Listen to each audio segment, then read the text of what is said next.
Bonsoir, chers téléspectateurs. Merci d'être au rendez-vous de votre émission Le Chrétien et la politique. Aujourd'hui, je reçois sur ce plateau Monsieur David Akbakli. Il est pasteur de l'église Bible Life Christian Church qui se trouve à Thiviers. Il est aussi spécialiste en stratégie de développement et directeur général de la microfinance coopérative d'initiative chrétienne d'épargne de crédit COP ISEG, diplômé en Master 2, option finance et banque. Il a expérimenté pendant 17 ans en microfinance. Monsieur Akbakli, soyez les bienvenus. Merci, monsieur. Merci d'avoir répondu à notre invitation. Ça me fait plaisir. Merci. J'espère que vous êtes bien assis dans ce studio que vous trouvez réconfortable. Très bien même. Merci. Très bien même. Merci. Vous êtes pasteur et vous êtes aussi directeur général de la microfinance COP ISEG. Dans cette émission que nous animons, qui a pour titre Le chrétien et la politique. En tant que pasteur, la toute première question que je vais vous poser dans cette émission, avant d'entamer même la thématique de l'émission d'aujourd'hui, est-ce qu'un chrétien peut faire la politique pour vous en tant que pasteur? Je vous remercie. Oui. Avant d'entamer, de rentrer dans le vif du sujet, oui, je voudrais pour cette occasion, oui, pour saluer le directeur de cette radio, le conseil, bien de cette télé, oui, les membres du conseil d'administration de la télé, oui, opporté pour moi de saluer aussi mon papa spirituel, révérend apôtre Touchi Daniel. Merci. De l'église Bible Christian Church. Merci. Tous les membres de l'église Bible Christian Church qui sont à l'écoute, oui, je les salue également. Je voudrais aussi saluer les membres de la microfinance, oui, COP ISEG, oui, coopérative d'initiative chrétienne d'épargne et de crédit, oui, et le personnel qui est à l'écoute, tous les pasteurs ici. Donc, le chrétien et la politique. Le chrétien devait être la première personne à faire la politique. Oui. La politique, même, c'est quoi? C'est la gestion d'une cité. Et quand on parle de gestion de la cité, on parle de l'observance de la loi. Un chrétien, il est préparé pour observer et appliquer scrupuleusement la loi à juste titre. Donc, quand on parle de la politique, le chrétien doit être la première personne à bien faire la politique pour avoir un résultat escompté. Je vous remercie.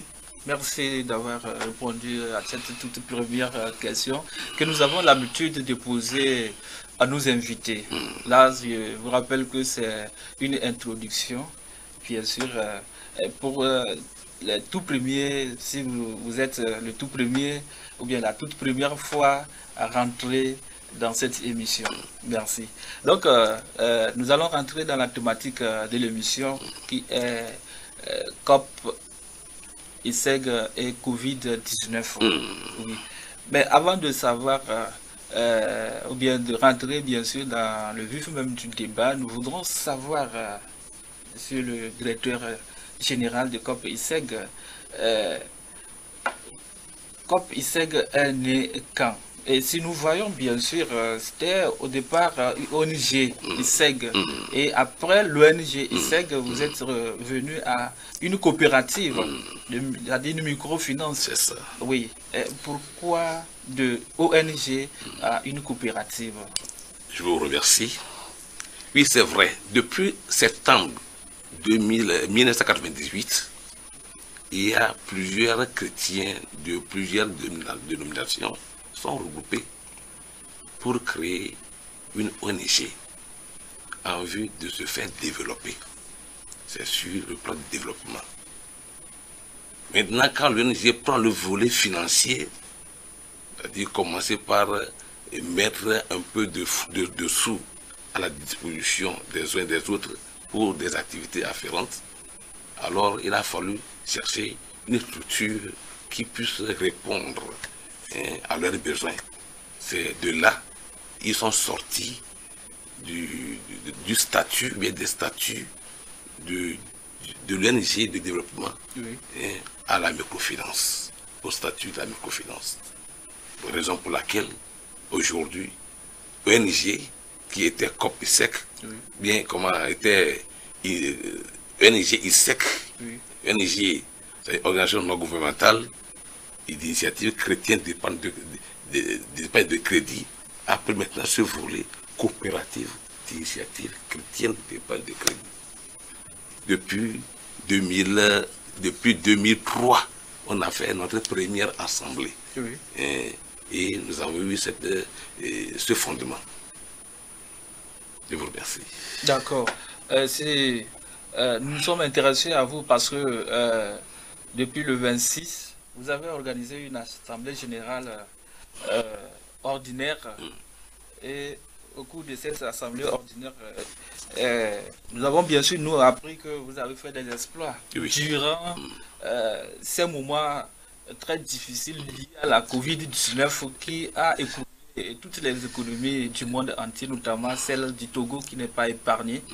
Et vous avez, si nous voyons des chiffres, vous avez enregistré 3016 membres au cours de l'exercice 2020 contre 1980 en 2019, soit une augmentation de 152%. Oui, qu'est-ce qui explique cela, directeur? Je vous remercie. Oui, et quand Covid-19 est arrivé, nous nous sommes posé deux questions. Première question, en tant que pasteur, quel message Dieu, le Créateur, voudrait bien véhiculer à son peuple à travers cette pandémie? Et deuxième question, quel devait être le comportement du peuple de Dieu pendant et après la pandémie sur le plan économique et sur le plan financier? Et ce sont ces questions qui nous passaient en escandrille. Le fait de répondre à ces questions nous a conduit à des découvertes et à des initiatives. Bon, dans cette découverte dont je parle, répondre à la première question, nous sommes rentrés dans Exode 20-20.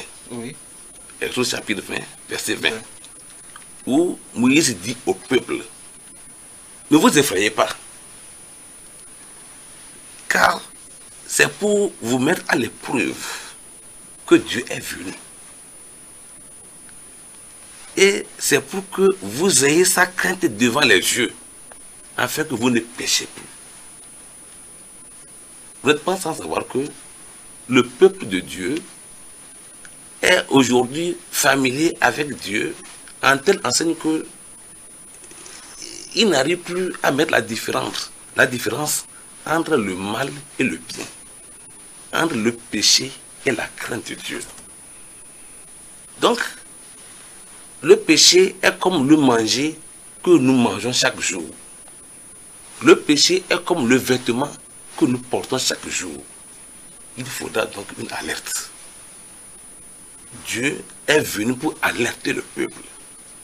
Pour que le peuple, si aujourd'hui, les grandes puissances, comme la France, et les États-Unis, n'arrivent pas à résister à cette pandémie, où ils arrivent même à identifier des milliers de morts par jour, ça revient au peuple de Dieu de commencer par penser autrement et d'avoir une crainte à son Créateur et de retourner vers lui.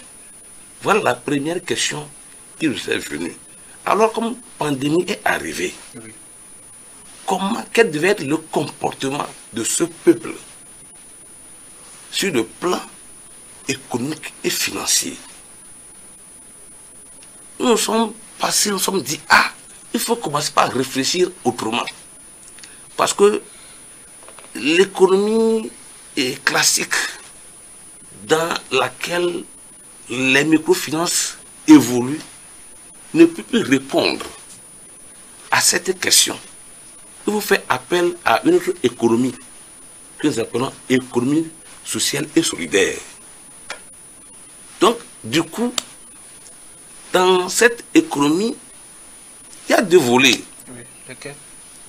Bon, c'est le volet d'engagement et d'innovation des idées.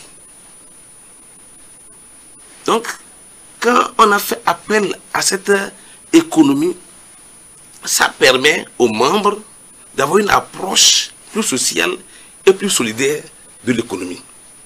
Ça leur permet d'avoir un impact direct sur les personnes, c'est-à-dire sur eux-mêmes et sur le territoire où ils résident, dans la cité. Et ça leur permet de pouvoir le lien social et la justice économique entre eux. Dans cette économie, nous avons mis en place un plan d'affaires pour répondre aux ravages de cette crise. Parce que quand la crise est arrivée, nous avons assisté à des concepts qui n'existaient pas.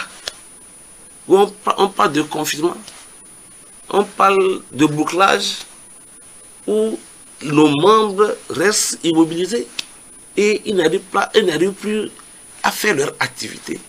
Mais il est plutôt question de savoir, après la crise, que va-t-il se passer? Or, le ventre ne continue pas à manger. Il faut réfléchir.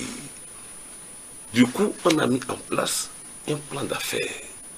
Et ce plan d'affaires, son nom c'est Ravaco. Oui, justement, nous allons quand même revenir sur ce plan d'affaires. D'accord. Bien sûr. C'était pour refinancer des activités de forte potentialité. Oui, directeur, si vous le permettez. Oui. Dans votre développement, bien sûr, ça sent que c'est une coopérative chrétienne. Est-ce que c'est parce que c'est une coopérative chrétienne, vous avez vu peut-être que, bon, vous avez eu une révélation et qui vous a permis de vous préparer contre cette pandémie ou soit ce fléau qui s'est rabattu dans le monde entier, et vous vous êtes sorti parce que, à voir les chiffres, vous avez fait un bond en avant. C'est ça. Si je le comprends. C'est ça. Oui. Est-ce que c'est une révélation qui vous a permis, bien sûr, de faire ce rebond, bien ce bond en avant? Bon, si nous parlons de révélation, Oui. Oui, parce que en tant que fils de Dieu, nous avons cette faculté d'avoir une révélation pour éclairer le monde.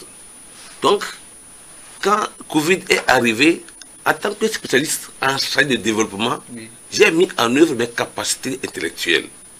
Voir durant le cours de Covid, il faut en même temps penser ce que va arriver après Covid.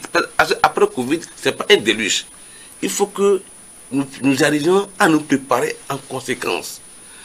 C'est ce qui m'a amené à penser autrement et à mettre en place un plan d'affaires pour encercler les membres, pour que les membres ne soient pas tellement victimes des ravages de Covid-19.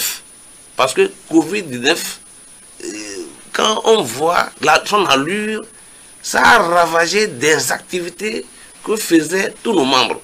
Et nos crédits risquent de partir sans porter fruit. Alors, il faut donc du coup penser pour conserver ces crédits et encercler les membres pour qu'ils ne soient pas tous emportés par Covid-19. Voilà, c'est toute écriture inspirée appelle à une révélation, fait appel plutôt à une révélation. Donc quand vous parlez de révélation, je ne pouvais pas vous dire non, c'est aussi une révélation.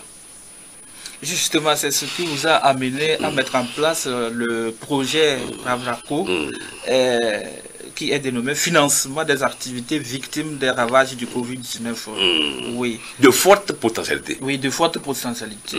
Oui, maintenant, comment est-ce que ce projet fonctionne?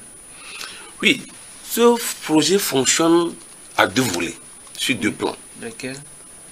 D'abord, réorganiser les membres en société coopérative. Et en société coopérative, ils arrivent à mettre en commun leurs initiatives, leurs compétences, leurs pensées, pour pouvoir faire sortir un fruit. Et nous sommes basés sur Ecclésiaste, chapitre 4, verset 9, qui dit « Deux valent mieux qu'un, parce qu'ils retirent un bon salaire de leur travail. » Quand ils sont ensemble, ils mettent en commun leurs capacités, ça leur donne assez de rentabilité. Et ils peuvent se tirer de cette rentabilité un bon salaire, que ces personnes aient un crédit et qu'ils soient emportés par les ravages de Covid-19. La Bible ne compte pas dire, en Ecclésiaste, chapitre 4, verset 10, dit « Car s'ils tombent, leur relève son compagnon. » En cas de défaillance, quand ils sont en groupe, ils s'aident. Il y a une entraide. Et quand l'autre tombe, l'autre le relève. Et notre crédit n'est pas tombé en défaillance. Donc, sur ça, nous sommes dit, l'économie sociale va mieux. Alors il faut donc reconstituer nos membres en société coopérative et leur accorder un nouveau crédit. Ça leur permettrait de reconstituer leur économie, leurs activités et de faire valoir les activités. C'est en cela, mais que bien que ce plan n'a pas été financé, c'est un plan à hauteur de 500 millions qui n'a pas été financé, mais par nos propres les initiatives, nous sommes arrivés à mettre du fonds à la portée de cette société coopérative. Et c'est de là que nous sommes arrivés à avoir ces chiffres escomptés que nous attendons aujourd'hui. Oui, justement. Vous avez bien sûr fait un bond en avant. Et est-ce que, c'est-à-dire que ces groupes c'est-à-dire ces coopératives, bien sûr, que vous avez mis en place, donc ça veut dire que tous ont respecté les critères. Voilà la question. Parce que comme nous savons que c'est une crise qui est arrivée, il faut éclairer les membres d'avance. Nous sommes préparés. Parce qu'il y a cette possibilité de pouvoir aller chez eux et leur parler, les sensibiliser, pour qu'ils comprennent le bien fondé de ce qu'ils sont de faire. Même si tous n'ont pas réussi, il y a quelques défaillances. Mais les défaillances, ceux qui sont autour, c'est-à-dire comme ils sont en groupe, ils arrivent à s'aider. Ils s'entraident et la défaillance n'a pas été tellement remarquable. Ça n'a pas eu de répercussions sur notre résultat. Et ça veut dire que vous les avez bien entretenus? Oui, parce que la Covid nous a beaucoup éclairés. Et ça, la Covid nous a ouvert les yeux pour que nous puissions voir. Nous devons être proches des membres pour faire un suivi. Et le suivi qu'on ne faisait pas auparavant. Pour les observer bien et les assister aussi, pour que leurs activités puissent aussi marcher pendant la crise, pour que nous ne puissions pas avoir de défaillance. Est-ce que dans ce cas, on peut dire que la Covid-19 est votre bâton de pèlerin? Oui, moi je l'ai toujours dit, même pendant notre assemblée, je l'ai dit que Covid-19 est le bâton de pèlerin de la COP, de COP-ISEC, parce que dans les années passées, on n'a jamais réalisé ces résultats. Et c'est pendant, et moi j'ai toujours dit, quand Covid est arrivé, je donne l'ordre à mes les gens qui sont avec moi, mes collaborateurs, que vous ne devez pas fermer les agences, quelles que soient les difficultés. 2. C'est pendant Covid que vous devez faire des exploits. Parce qu'il y aura des défaillances partout. Et les gens vont penser que Covid était venu pour détruire. Mais plutôt Covid était venu pour renforcer ceux qui sont accrochés à Dieu. Ceux qui sont pour Dieu, les filles de Dieu, Covid est venu pour les élever. Covid n'est pas venu pour les détruire. Car Moïse l'a dit là, que ne vous effrayez pas, Dieu n'est pas venu pour vous faire du mal, mais c'est pour vous mettre à l'épreuve, pour que vous puissiez le craindre aux yeux des hommes, pour que vous ne péchiez plus. Donc, Covid est venu pour renforcer ceux qui sont rattachés à lui. Mais ceux qui ne sont pas rattachés à lui sont emportés par Covid. Mais quand, en tout cas, moi j'ai fait l'exemple et j'ai vu les preuves. Quand j'ai appelé mes collaborateurs, c'est plutôt maintenant que nous devons faire preuve de notre fidélité à Dieu et le louer chaque jour, prier chaque jour et mettre en évidence notre compétence pour que le monde entier puisse voir réellement si vraiment on adore Dieu. Donc si nous avons cette dénomination coopérative d'initiative chrétienne de part de crédit, il faut de part d'autres, nous devons faire des exploits en Christ pour que les gens puissent voir la grandeur de Christ. Oui, c'est justement la grandeur de Christ. Oui, Oui, directeur. C'est parce que vous êtes pasteur et aussi vous êtes un banquier, vous avez fait des études financières, que vous avez bien sûr eu à relever ce défi auquel certaines microfinances n'ont pas pu. évidemment, c'est mon zèle d'ailleurs d'avoir fait de hautes études, surtout en finance banque, et de mettre ses compétences, ses connaissances à la disposition du peuple de Dieu, pour éclairer le peuple de Dieu, que nous devons gérer autrement notre cité. Nous devons gérer autrement notre cité. Et même, nous l'avons témoigné, et comment, dans notre microfinance, au sein de notre microfinance, j'ai fait témoigner ça, pour que les gens comprennent que c'est en difficulté, on reconnaît vraiment si tu es spécialiste en stratégie de développement. Oui, en ma qualité, ma spécialité de stratégien, c'est quand il y a une difficulté, quand il y a un problème, et toi tu es économiste, et tu es arrivé, c'est ta capacité de trouver solution à ce problème qu'on sait qu'à toi, tu es vraiment un nanti de ce que tu es en train de faire. Nous voulons faire une démonstration. C'est une simple démonstration qu'on a fait d'abord dans le Christ et la compétence que le Christ nous a donnée qu'on puisse mettre à la disposition du peuple de Dieu. 17 ans d'expérience en finance, je crois, c'est beaucoup trop. Non, c'est pas trop, parce que je m'enorgueillis d'ailleurs d'avoir fait assez d'expérience en finance et d'être aussi à la tête de la COPISEC. Et si je ne veux pas trop faire un peu la vie de la COPISEC, la COPISEC était une institution qui avait eu des difficultés en matière de... Bon, qui avait eu des dysfonctionnements financiers et qui avait eu des problèmes auparavant. Je suis arrivé, je dis non, il faut redresser. J'ai redressé et j'ai dit il faut changer. J'ai changé, aujourd'hui nous avons un résultat palpable. Oui, mais justement, après maintenant la Covid-19, est-ce que le projet va continuer? Ravako, bien sûr, va continuer, ou c'est justement dans le cadre bien du Covid-19, bien sûr? Non, le projet a des activités accompagnatrices. Oui.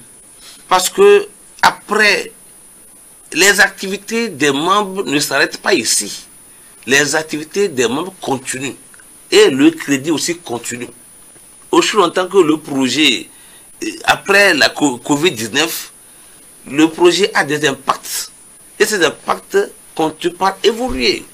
Hein? Donc, nous disons aussi après Covid-19, les financements que les membres ont reçus, même quand ils remboursent, on continue par leur accorder ces financements.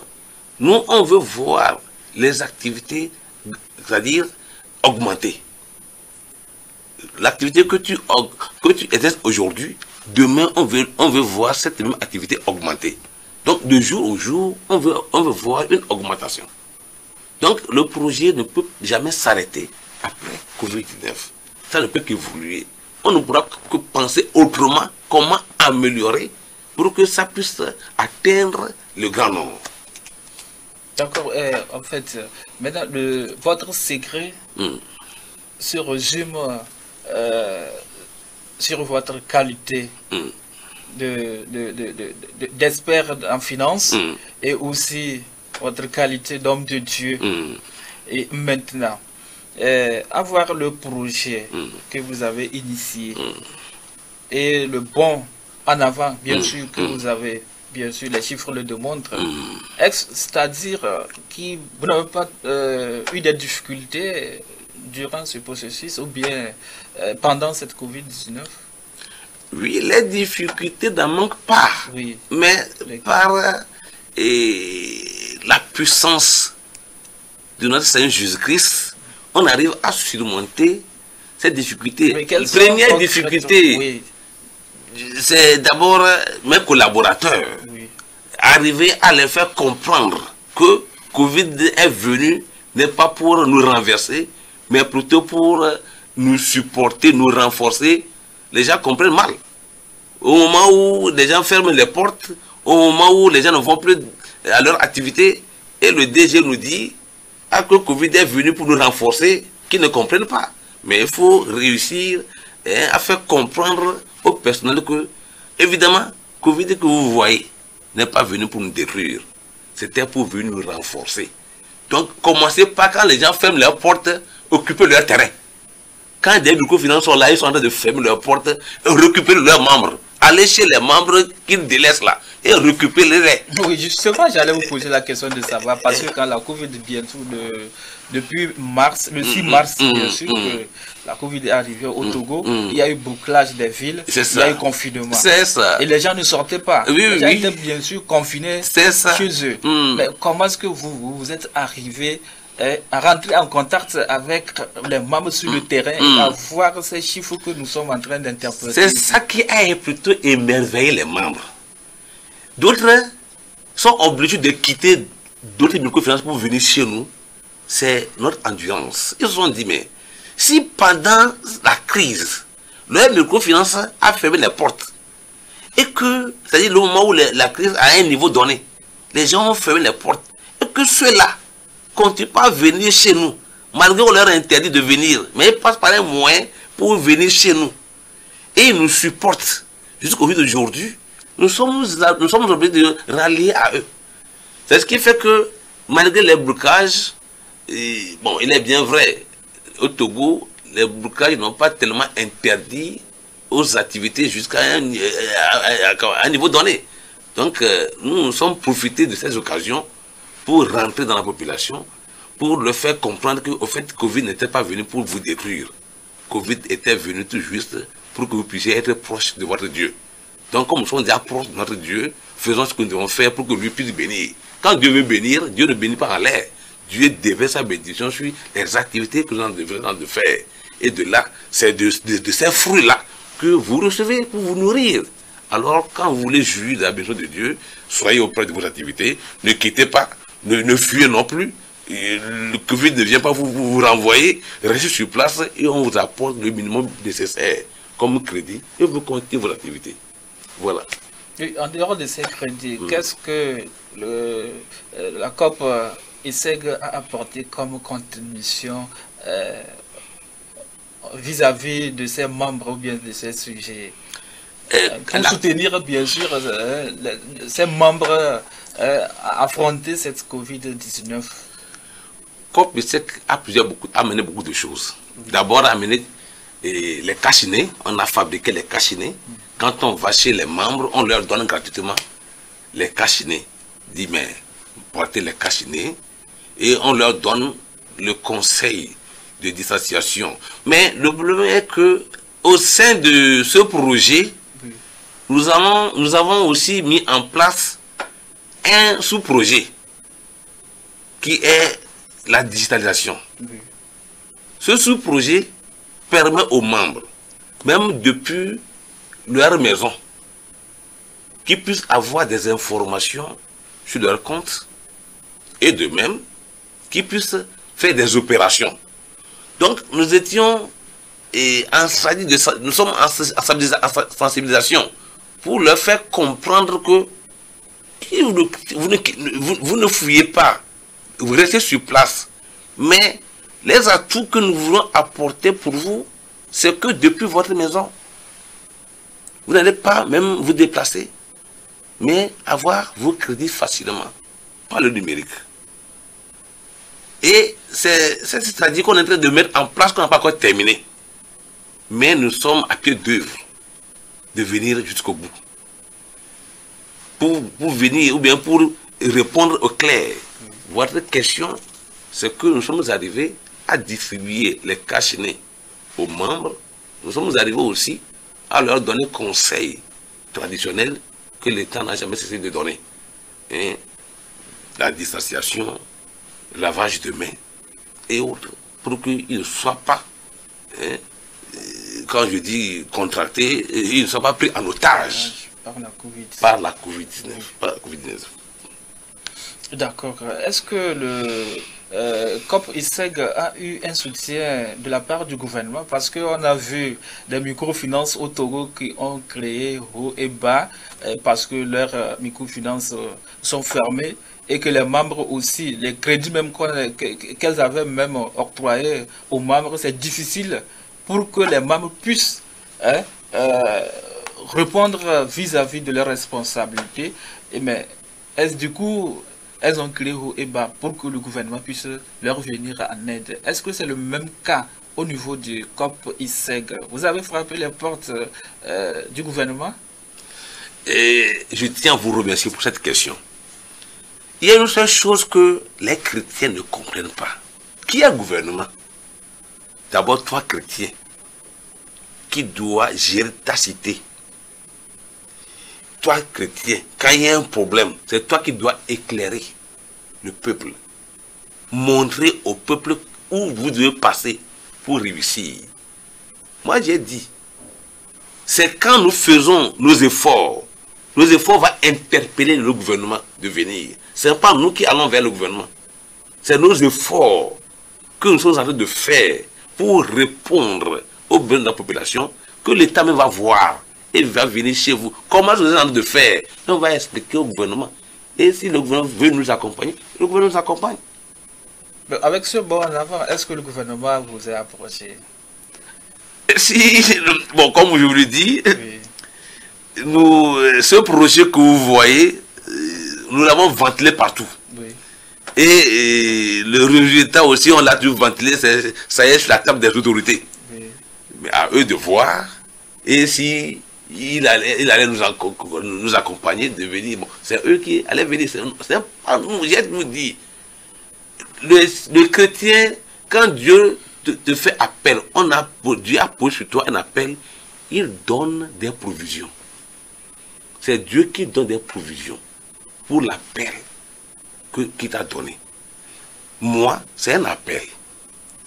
Dieu m'a donné des provisions. C'est quand je prie, Dieu amène ce que je dois prendre pour pouvoir gérer ce que je veux faire. Donc, on n'a pas fait appel au gouvernement, mais on a tout juste dit au gouvernement, voilà ce que nous sommes de faire, et voilà le plan qu'on a mis en place. Et voilà là où on veut arriver. Merci. Merci, directeur. Je crois que nous sommes en train d'avancer dans cette émission comme ça. Et bien sûr, COP ISEG se trouve seulement dans Grand Lomé. Oui. Oui. Pourquoi c'est seulement dans Grand Lomé? Alors que le Togo s'étend jusqu'à Saint-Orsay, nous avons... C'est une belle question. C'est une belle question. Pourquoi vous vous êtes basé seulement au Grand Lomé? Est-ce que ceux de l'intérieur du pays ne sont pas concernés par COP ISEG ou bien... C'est le lieu de l'expliquer. Oui. Entre-temps, j'avais émis en place un plan d'affaires que les bailleurs de fonds de l'extérieur doivent arriver. Et ils sont arrivés en janvier. Et je les ai conduits auprès des autorités. On en a discuté. Et quand ils sont décidés d'investir au Togo, en masse, la crise a commencé. Alors ils ne peuvent revenir. Sur ce, quand on a mis en place ce plan, j'ai écrit au gouvernement de nous accorder l'extension de notre agrément pour que nous puissions atteindre jusqu'à 5AC, pour que tous les Togolais puissent bénéficier de nos prestations. Parce que nos bailleurs, ou bien nos donateurs, ceux qui veulent nous aider pour que nous puissions avancer dans le système, sont prêts. Et ils sont déjà arrivés, mais il faut que l'extraction nous soit donnée pour que nous puissions faire bénéficier nos prestations à tous les Togolais. Aujourd'hui, notre restitution, notre agrément ne couvre que le Grand Lomé. Oh, maintenant, d'accord, mais quand comptez-vous vous étendre jusqu'à l'extérieur? Aussitôt que l'extraction de l'agrément nous est accordée, nous allons nous étendre jusqu'à l'extérieur, jusqu'à l'intérieur plutôt. D'accord. Oui, coopérative d'initiative chrétienne, d'épargne et de crédit. Oui, à entendre ce volet ou bien cette définition, on dirait que c'est seulement les chrétiens qui sont appelés à être dans COP ISEG, directeur. Bon, en fait, quand on parle des chrétiens, au sens large, c'est le monde entier. Parce que chrétiens, nous, on n'a pas de division. Chrétien, ami, celui qui a d'autres religions, même un éboriste, même un charlatan, est ami d'un chrétien. Donc, quand on parle de la famille chrétienne, c'est pas de dire que tout le monde est chrétien. Tout le monde est chrétien. C'est que les gens ne comprennent pas. Si dans ta localité, dans ton village, tu as une fois écouté le message, mais tu ne l'as pas appliqué, c'est que tu es potentiel chrétien. Tu es chrétien en herbe. Il arrivera un moment, ce message prendra feu en toi. Et personne ne te dira de te reconvertir. Et tu vas te reconvertir. Donc tout le monde est chrétien. Tout le monde qui a été informé de ce message du Christ, il est chrétien en herbe. Il est chrétien potentiel. Ce message, c'est comme une bombe en réserve en lui. Cette bombe va s'éclater un jour. Et personne ne lui dira de reconvertir. C'est lui-même qui va courir. Donc nous, on prend tout le monde comme chrétien.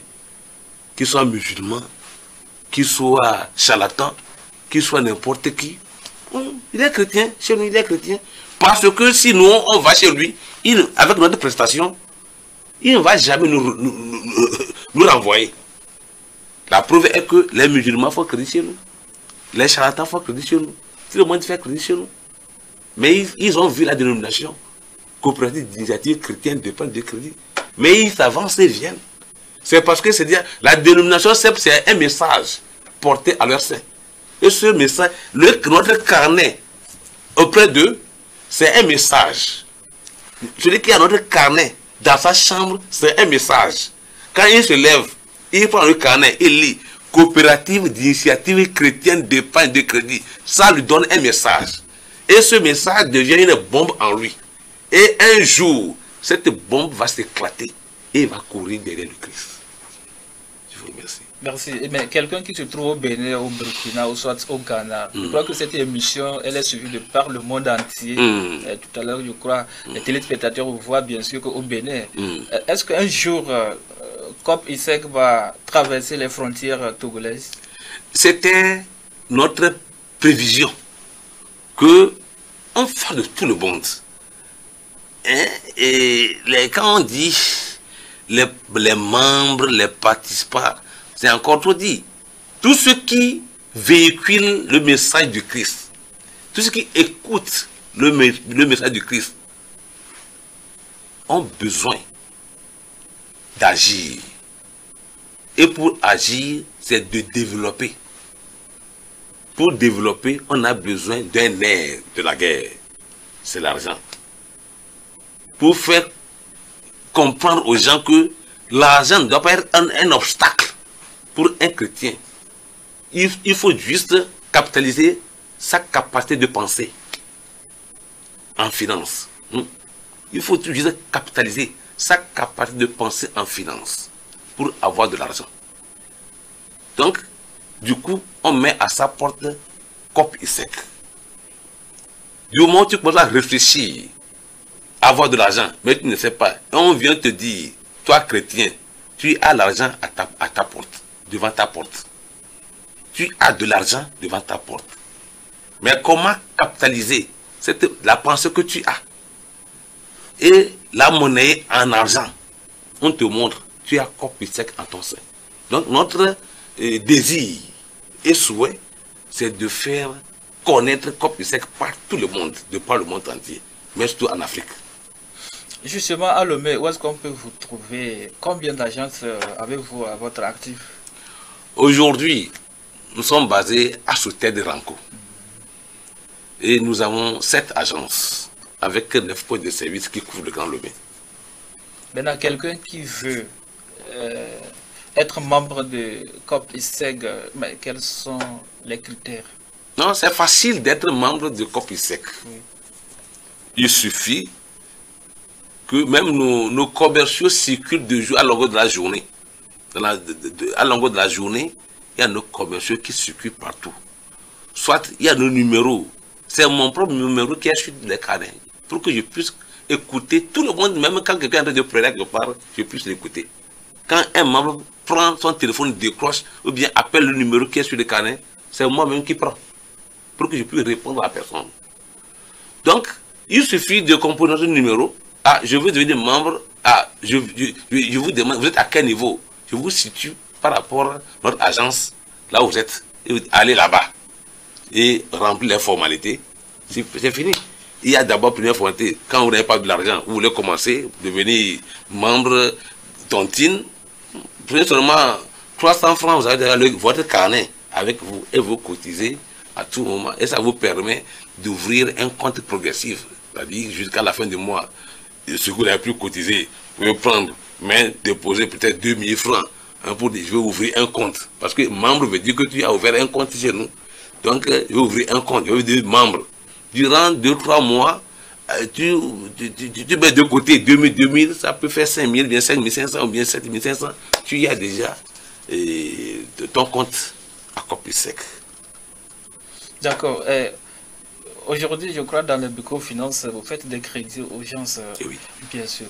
Est-ce qu'un membre, une fois, a reçu le crédit chez vous et il a eu des difficultés de remboursement? Est-ce que ce membre, qu'est-ce que COP-ISEC doit faire à ce membre? Est-ce que, bon, vous allez lui pardonner? Parce que ces moments sont tellement très difficiles. Oui, est-ce que vous allez lui pardonner? Bon, notre préférence, c'est que nous avons toujours prié pour que ces cas-là, Dieu même puisse faire intervention. Mais si ça arrive, moi je demande tout simplement, appelez le membre, comprenez le membre. Et vous lui accordez un nouveau crédit qui puisse l'aider. Parce que quand nous, on finance, ce n'est pas la personne qu'on finance. C'est son activité qu'on finance. C'est que les gens ne comprennent pas. On n'accorde pas le crédit à la personne. Non.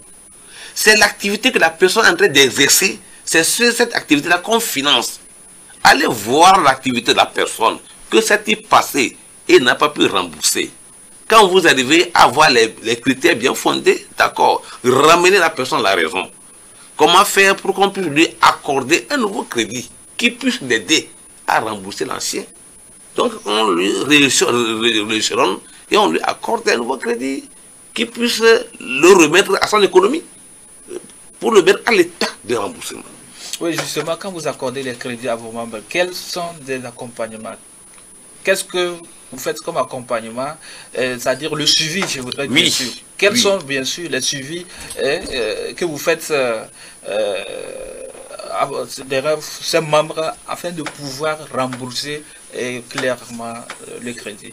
Bon, en fait, pour les membres, aussitôt le crédit accordé, oui. D'abord, nos agents de crédit font le suivi de ce crédit sur le terrain.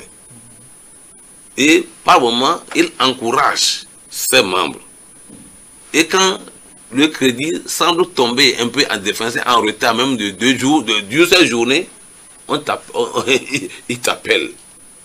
Ah, mon ami, ton crédit, hier, tu dois rembourser, mais tu n'as pas remboursé.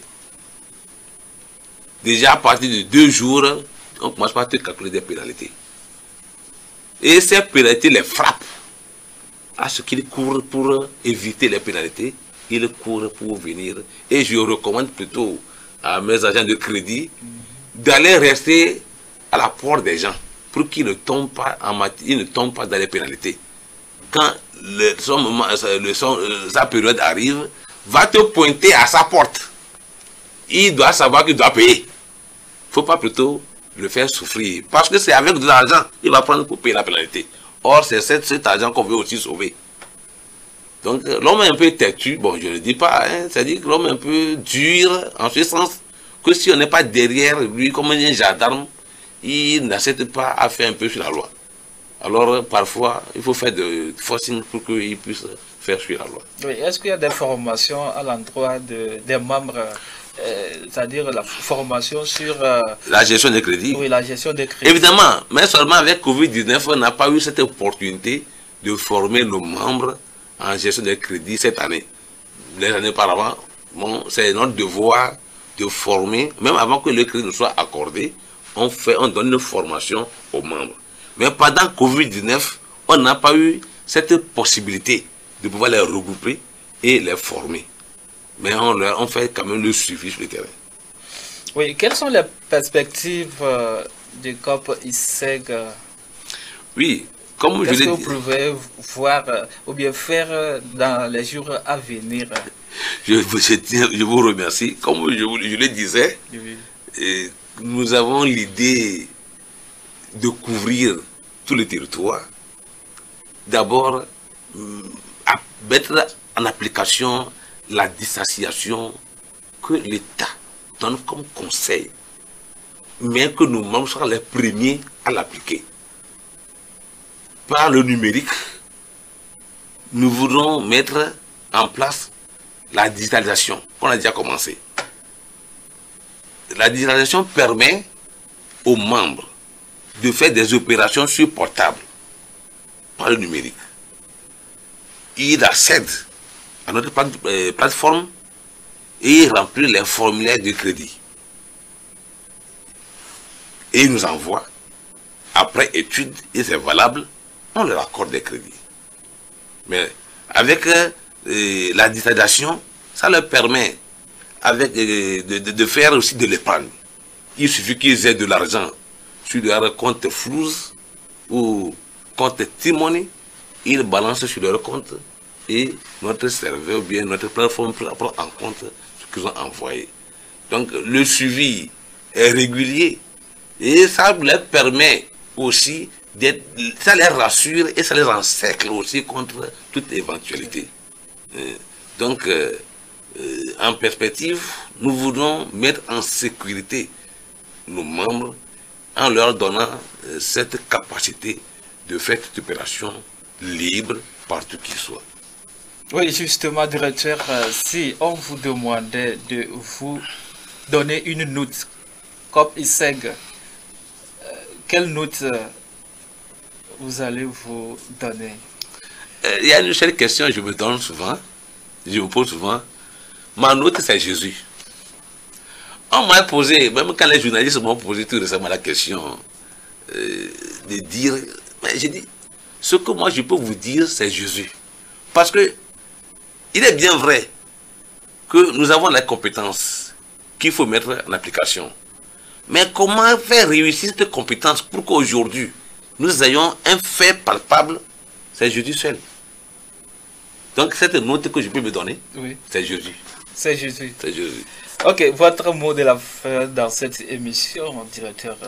Je tiens à remercier tout le monde, surtout ceux qui nous voient de loin, et surtout les membres de la COP ISEG, d'être rassurés que l'année que nous attendons va porter assez de fruits que l'année passée. On n'a rien fait encore. Nous sommes des jeunes talentueux. Et le Christ a mis en nous beaucoup de potentialités que nous devons faire découvrir et mettre en application pour leur profit. Je vous remercie. Merci, chers téléspectateurs. Je rappelle que j'étais sur ce plateau avec le pasteur David Akpakli. Il est pasteur de l'église Bible Life Christian Church à Tchévier. Il est directeur général de COP ISEG qui se trouve à Lomé. COP ISEG, comme vous l'entendez, c'est une microfinance qui est dénommée Coopérative d'initiative chrétienne d'épargne et de crédit. Donc, c'est un expert en finance, banque, 17 ans d'expérience en microfinance. Félicitations, directeur. Je vous remercie. Que Dieu vous bénisse. Merci à vous, que Dieu vous bénisse. Merci d'être passé sur ce plateau pour nous édifier. Merci à vous. Merci à vous. Ça me fait plaisir. Merci. Chers téléspectateurs, nous voici à la fin de cette émission. Merci à vous qui l'avez suivi et à très bientôt.